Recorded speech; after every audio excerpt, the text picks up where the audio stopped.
Good morning, Bucknutters. Welcome to the Bucknuts Morning Five here on Friday, April 16th, 2021. I am Dave Biddle. I am very happy to be joined by Jonah Booker for his usual Friday visit. We're pretty jazzed because the spring game is tomorrow. We have some football to talk about. Before we get to that, my man, how about Justin Fields, the baseball player? I mean, I feel like right now he could be like a Mike Trout type. I mean, here's the thing about that. For those who don't know what I'm talking about, Chris Mortensen from ESPN reported the other day that one of the reasons Justin Fields is falling in the minds of NFL scouts is because him playing baseball recently has hurt his mechanics as a quarterback.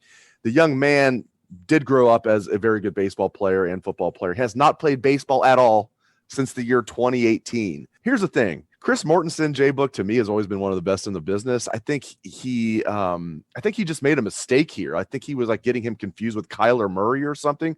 Chris has had some health problems recently, not even recently, but like a couple years ago, I believe he had a stroke. He's been through some cancer stuff. I feel bad for Chris Mortensen because I think he does things the right way. But man, that's bad. You're saying Justin Fields is falling in the draft because he's been playing baseball? I mean, that's just a terrible look. Yeah, I heard that and I about drove off the road. I was yelling at my radio like, what in the world are you talking about? It's like, somebody get him, somebody pull the plug. Like, no. And he really felt like he had a doozy there, and he was bringing some knowledge because he went on to further elaborate saying, yeah, Justin was going back and forth from baseball and football at Ohio State, and he was a heck of a, baseball prospect, coming out of Atlanta. He went to the showcase for top NFL prospects, and going back and forth could have hurt his mechanics from what I'm hearing. I'm like, what in the world is going on? But I don't know where Chris Mortensen got his information from. But I tell you what, Dave, I cannot wait until the draft is over with and it comes around, because the mistakes that ESPN continue in the storylines that they trot out there about Justin Fields every week is just exhausting. I mean, you had Dan Orlovsky coming out, had to backtrack and apologize because his sources said that Fields had questionable work ethic and may not love the game. And you've been around the team. Not one person at Ohio State has ever said anything about Justin Fields' leadership or love of the game. And then I have no idea where the other guy, Bill Kiper's buddy Tom McShay, come out and said that Justin Fields only had 7 throws to his second or third option, and people are looking around like, what is this guy talking about? And you throw Mortensen coming on saying that he has mechanical issues because of going back and forth with baseball. It's just exhausting. You would hope that ESPN of all places will have someone that's at the desk fact checking, but Justin Fields is going to be a heck of an NFL player, but at the end of the day, a lot of these guys, I think, have really damaged their reputation with some of the nonsense they've been going on national TV spewing. Yeah, the great news, as you mentioned, man, we're less than 2 weeks away from the first round of the draft. We're going to find out soon enough. And if Justin does fall, shame on the teams that pass on him, but that means he'll probably land with a better team. So bottom line is, if Justin Fields has a great NFL career, we'll all be happy, and we'll be making fun of the teams that passed on him. And I will be leading that charge for sure.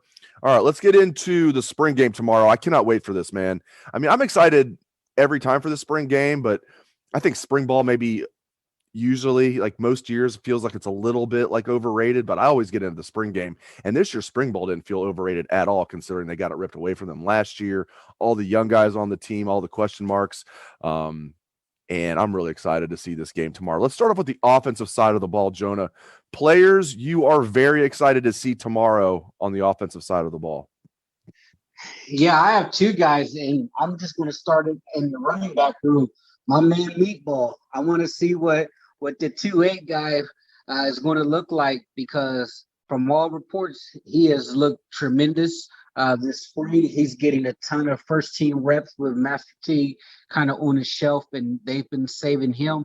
So I want to see what Meatball looks like, because a lot of people say that he's been able to break off some runs against that first-team defense. The speed has increased there, and then I would be remiss not to mention the highly regarded Travion Henderson, and you're starting to see his name pop up more and more. He started off a little slow because it took him a while to get adjusted to the game, especially being out of high school football for over a year due to COVID canceling his senior year. And you're starting to see him really start to break out, got his black stripe removed. And I know a lot of the fan base, I tell you, Dave, if he breaks a run, we're going to have from now until camp debates on the front row message board about how Henderson should be the starting running back. All it's going to take is a little wow moment before the fan base absolutely goes bananas with him. No doubt about that. All right, defensive side of the ball. Give me some guys you're really looking forward to see tomorrow on the defensive side of the ball. Your side of the ball, my friend. Yeah, I want to see what the highly regarded defensive end Jack Sawyer is going to look like, because the reports coming out from his position group that he is an absolute animal. A lot of people believe he will see a lot of playing time this year. 5-star kid locally, another one who didn't play his senior year but has shown up to Ohio State with a business-like attitude. I want to see how he does. And then overall, not any specific players per se, but I just want to see what is going on with that secondary on the back end. Obviously, you're not going to have Cam Brown. You're not going to have Sevyn Banks out there. But make no mistake, there's still some younger guys that need to build off having a good spring. They need to keep progressing forward. Have they made some changes? Are they eliminating the big plays? What's the technique looking like? What type of changes and fixes have Kerry Combs implemented this spring with that secondary? So that's something I'm definitely going to be keeping an eye on, because we're only going to go as far as we can go if the secondary is not fixed. We'll out-athlete almost every team in the Big Ten, but once it comes to the big dogs playing in the playoffs, if that secondary is not fixed, it's going to be a problem. So I will be keeping my eyes on that back-end unit just to kind of see how they're flying around and how they're performing. We got a chance to speak with Brian Hartline and some of the wide receivers yesterday. We also got a chance to speak with Parker Fleming, the new special teams coordinator. I'm very impressed with him, very impressed. But I do want to focus on Brian Hartline and the wide receivers. Man, I have followed Ohio State football for a long, long time as a fan, as a journalist. I do not remember a better wide receiving core than this at Ohio State. And, we've seen some really good ones, but I still can't believe Chris Olave came back. I think, seeing what happened with Donovan Smith at Alabama probably helped Ohio State, even though they got the bad end of the deal there in the national championship game. But Chris Olave coming back, even if he didn't come back, this would be a really good wide receiving core, JBook. Chris Olave coming back, Garrett Wilson, absolute two superstars, two of the best wide receivers in the country, Jamison Williams, Jackson Smith and Jigba, Julian Fleming, on and on and on, Marvin Harrison Jr., Emeka Egbuka. I mean, I'm just so excited about this group, and they're coached by, in my opinion, not that I've broken down every wide receiver coach in the country, the best wide receiver coach in the country and the best recruiter in the country in Brian Hartline. And I would encourage everybody listening to this show, go to Bucknuts. It's free. You can watch our video with Coach Hartline yesterday, his entire press conference and our story. But JBook, this wide receiving core, I could not be more excited about it. Yeah, it's an impressive group of skill position players that whoever wins the quarterback position, they're being given the keys to the Lamborghini or the Porsche, however you want to describe it, because that is an ultra talented, probably, or I will argue the deepest wide receiver room in all of college football, with Olave coming back. And the one thing that you really like about those guys, when you talk to them and listen to them interact, it's all about the unit. It's all about the Zone 6 unit. Those guys, even though they're competing amongst each other, they really push each other. And the thing that you really have to appreciate about that is that's a culture that Brian Hartline has created. He has set the tone for that unit to say, hey, in order for us to be great, each one of you guys need to push each other. And you're seeing it from the incoming freshmen, wide receivers, where Hartline has said all of those incoming freshman guys, they are immensely talented. They are showing up to practice early and they are staying late. And they're getting that extra work in with the jugs machines. They're working on their route running. And when you have veterans like Olave and Garrett Wilson setting that tone, it trickles down. And what you have, Dave, is it creates a culture, a long-lasting culture that will be handed down from player to player, because Ohio State, they're going to continue to recruit highly regarded freshmen. And whenever you have these high-end blue chip high school All-Americans, sometimes, especially at the wide receiver, some of them come in with the attitude that, hey, I was a high school All-American. I had, 3,000 yards receiving in high school. But that's not what you're seeing at Ohio State. You're seeing these guys coming in ready to work. They're being pushed. They're staying humble.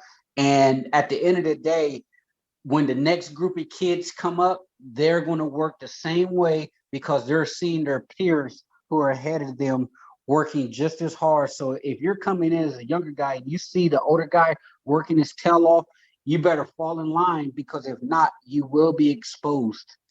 Last thing on the show here, I want to get into linebacker transfer Henry 2020 or Henry To'o. I'm not sure how to pronounce it. Do you know how to pronounce it, my man?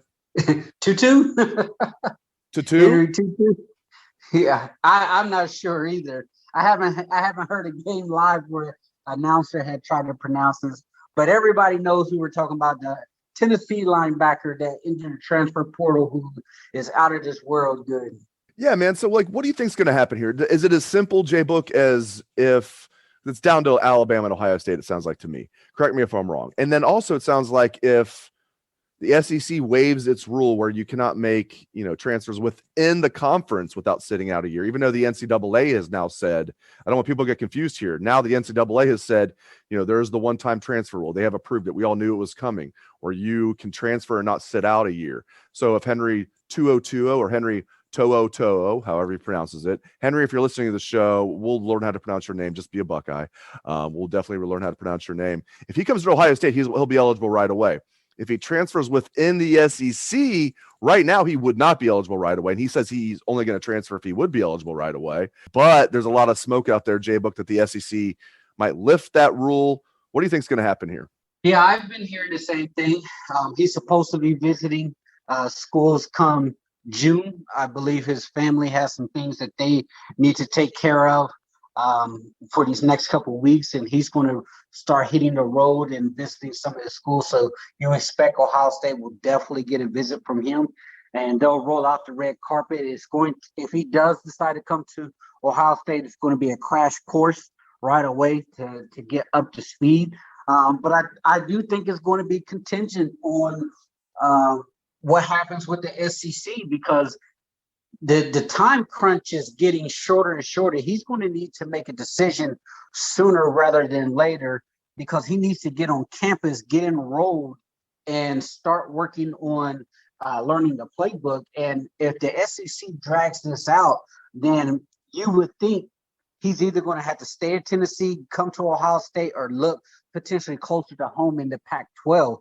But nobody knows what the SEC is going to do. I listen to Paul Feinbaum. There's some coaches that are really against this. But right now, when it's a bad look for the SEC if the NCAA of all people say, hey, the kids can do this, but you're still restricting them.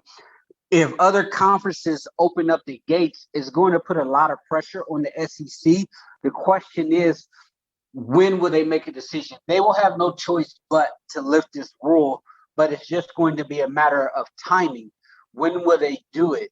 And if it's going to drag out, when it comes to the SEC, I can easily see him eliminating Alabama if he's hell bent on making sure that he can be eligible right away, because his father has said that, Alabama was one of the teams that he really considered coming out of high school, but it's very important for him to be able to play right away, and Ohio State will provide him with that opportunity. But either school, when you're talking about Ohio State and Alabama, These are two highly regarded programs with top-end recruits there. He is just not going to be gifted a starting position. Anything that he gets, he's going to have to earn it on his own. And I can tell you, those young linebackers at Ohio State that's been working their butts off, they've been waiting for their shot at that because, Ohio State has been loaded with upperclassmen at the linebacker position. They're going to fight tooth and nail. They may not be happy that he's there. They will embrace him as their brother, but they're going to fight him tooth and nail for starting time or playing time on the field with this defense. But I do believe he is an awesome prospect. He will really help any defense that he decides to join because he is one of those pure Mike linebackers that sees ball, get ball, and he is a devastating linebacker that can make a lot of plays. And we don't know what we're getting from this next wave of guys at the linebacker position. I think he can really help this defense, but at the end of the day, a lot of these younger guys at Ohio State have waited their time. The question will be, if he does decide to join the Buckeyes, how will that affect those younger guys? I don't know. That's why those coaches are paid the big bucks to make those decisions and finesse those type of emotions from their kids. But we're just going to have to wait and see what happens with the SEC before we get more details. But the first order of business for Ohio State is don't worry about what's going on down there in the South. Just get him up on campus so that you can really roll out the red carpet if you're indeed wanting this kid to be part of your program come the fall. Great stuff, as always, from Jonah Booker. You're really good at this, JBook. This is why I bug you every Friday morning to come on the show. I appreciate it, man. You're too good at it. So thank you to JBook. Thank you to all the listeners out there for tuning into the show. We appreciate that very much. Enjoy the spring game tomorrow, Bucknutters. Let's hear that Buckeye swag, best damn band in the land.